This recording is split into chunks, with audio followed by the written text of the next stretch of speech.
Miss হবে না আপনার পছন্দের টিভি শো। দেখুন জি5 অ্যাপে একদম ফ্রি। কিরে, শুধু বাবার আশীর্বাদ নিলে হবে? মায়ের আশীর্বাদ নিতে হবে না? যা গিয়ে মাকে প্রণাম কর। এই যে যাও, শাশুড়ির আশীর্বাদ নাও। যাও যাও যাও যাও।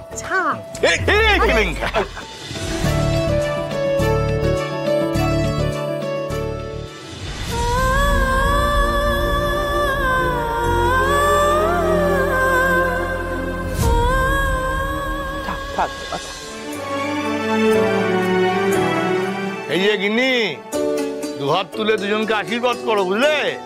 আর এবার তোমার নিজের আঁচলটা খোলো। মানে? আরে বাবা, ছেলের বিয়ে বিয়ে করে তো নাচছিলে, এবার তো ছেলের বিয়ে হয়ে গেছে। এবার নিজের আঁচল থেকে খুলে ছেলেকে বউয়ের আঁচলে গিট বেঁধে দাও, বুঝলে? তবেই সংসারের শান্তি। হ্যাঁ, তুমি তো চাও আমি কাশিবাসী হয়ে যাই, এই জন্য আমাকে জব্দ করার জন্য নিজের পছন্দ মতো মেয়ের সঙ্গে ছেলের বিয়ে দিয়া। এই যে সুপুত্তর, অনেক দিন তো মামা মামা করলে, হ্যাঁ? এবার মায়ের টানটা ছেড়ে বউয়ের টানটা সামলা। যথেষ্ট বড় হয়েছ, এখন মামা না করে বউ বউ বউ বউ করো, কেমন?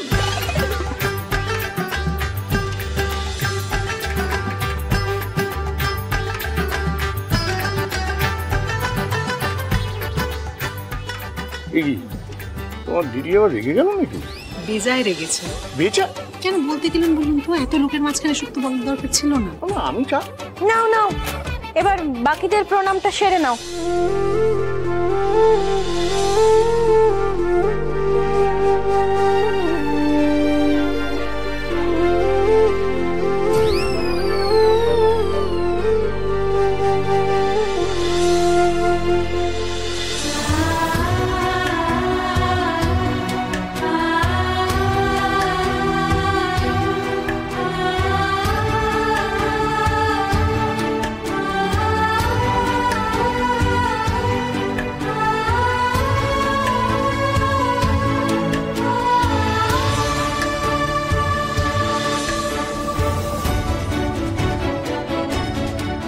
কখনো এইভাবে যে তোর বিয়ে দেখতে পারবো আমি জন্মেও ভাবতে পারিনি রে মা। শুধু ভয় হতো আমার ভাগ্যটা যেন আমার মেয়ে না পায়। কে ওনার মেয়ে? উনি কে হন দিদি? আজ আমার বুকের ওপর থেকে পাথরটা নেমে গেল রে। আমার বেঁচে থাকা সার্থক হলো রে দিদিমা।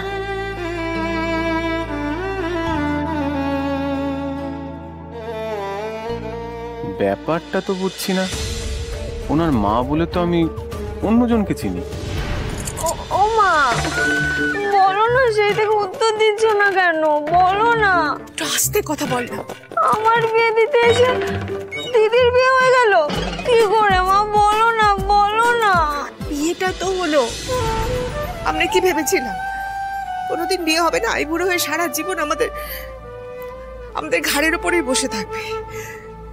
মাঝখান থেকে তোর বিয়েটা আমি দিতে পারবো না। বিয়েটা হয়েছে, এখন বাড়ির থেকে তো দূর হবে। তাহলে ওই এসি দেয়া গাড়িটাই দিদি বসবে? তাহলে আমি কিসে চড়বো? কান্নাকাটি করবি না, একদম চুপ কর। তুই দেখ না, ও থেকে অনেক বড়, অনেক অনেক বড় বাড়িতে বিয়ে দেবো তোর, আরো অনেক ধুমধাম করে বিয়ে দেবো। কাপু বাবু, উনি আমার মা, প্রণাম করুন।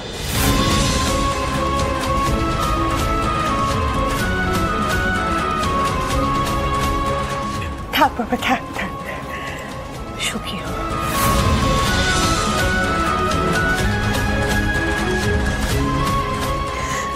আমার তো বেশি কিছু সামর্থ্য নেই বাবা, এটুকু দিয়েই তোমাদেরকে আশীর্বাদ করলাম। ধরো।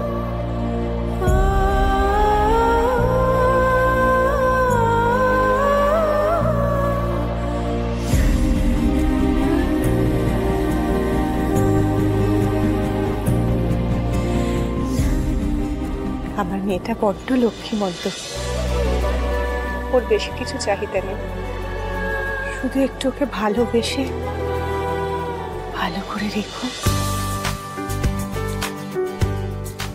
ভালোবাসা তো কোনো ছোটখাটো জিনিস না, এর অর্থ, এর দায়িত্ব অনেক গভীর।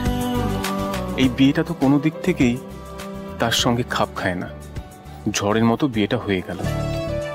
দুজন একেবারে দুই মেরুর মানুষ, গাঁটছড়া বাঁধা হয়ে গেল।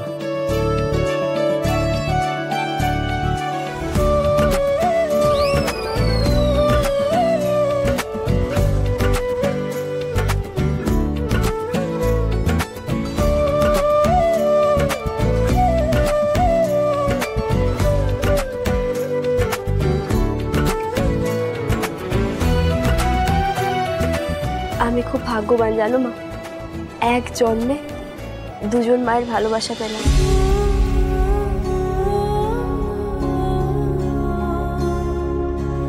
তুমি যে সবটা মেনে নিয়ে এই বিয়েটা করেছো বাবা, কি বলে যে তোমাকে কৃতজ্ঞতা জানাবো।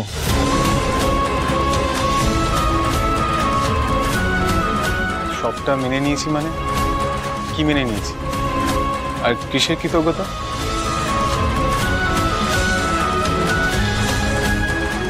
এই যে কাব্যর সামনে কথাটা ওঠা মানে তো আমার দজ্জাল গিন্নির কানেও যাওয়া। উফ, দিদির বাবার ক্যালি আছে, আমি একটা নিয়েই সামলাতে পারছি না, এই দুটো সামলাচ্ছি। মানে ব্যাপারটা আমি ঠিক বুঝলাম না। মানে ইনি হলেন ঘটক দিদি আর বাবা তুমি এটা কি করছো গো? ইয়ে করা বউ, তাকে তুমি দিদি বলছো? না, মানে আমি বলছি ওনার মা হলেন আপনি, আর ইনি ইনিও মা, দুজনেই মা। আরে এক জীবনে দুটো মা পাওয়া তো ভাগ্যের ব্যাপার। আরে এনাকে দিদি ছোটবেলা থেকে মায়ের মতো দেখে, আর ইনিও দিদিকে মেয়ের মতো দেখে, বুঝলি? তাই দিদি মা বলে ডাকে। ইনি হলেন ওদের বড় মাতৃ। না, মানে কথাটা উনি যেভাবে বললেন তাই। হবে না, দাঁড়িয়েছেন কেন? না আমি একটা জিনিস বুঝতে পারছি না, এটা কি তুই কোর্ট পেয়েছিস? হ্যাঁ, আর তুই উকিল, কাকে সাক্ষী ডাকবে না ডাকবে সেটা তুই ঠিক করবি। এখানে কে আসবে না আসবে, কাকে টাকা হবে না হবে সেটা দিদি ঠিক করবে, তুই নয়। এই এদিকে আসুন তো, বলছি এই আসুন না দিকে। আমি কখন বললাম? হ্যাঁ, আমি কখন বললাম? আমি বারণ করেছি কাউকে? হ্যাঁ, সেটাই তো বলছি, বিয়ে যখন হয়েই গেছে বারণ করার কেউ ভাবার দরকার কি আছে? আশ্চর্য। এই আপনারা চলুন। হ্যাঁ, দেখি বিআইবেন, আপনারা এখনো দাঁড়িয়ে আছেন এখানে? আরে যান, দেরি হয়ে যাচ্ছে, ওই খাবার জায়গায় যান, খেয়ে দিয়ে নিন, দাঁড়িয়ে থাকবেন না, যান যান, নিয়ে যাও যাও, যান যান যান, সকলে অপেক্ষা করছে, যান। কি আপনি দাঁড়িয়ে আছেন কেন? আপনিও যান, খেতে যান। যাক বাবা, আটকে দিতে পেরেছি। ওই দিদির মায়ের পরিচয় নিয়ে আর কোনো কথা উঠবে না। জি5 ডাউনলোড করুন আর সব এপিসোড দেখুন একদম ফ্রি।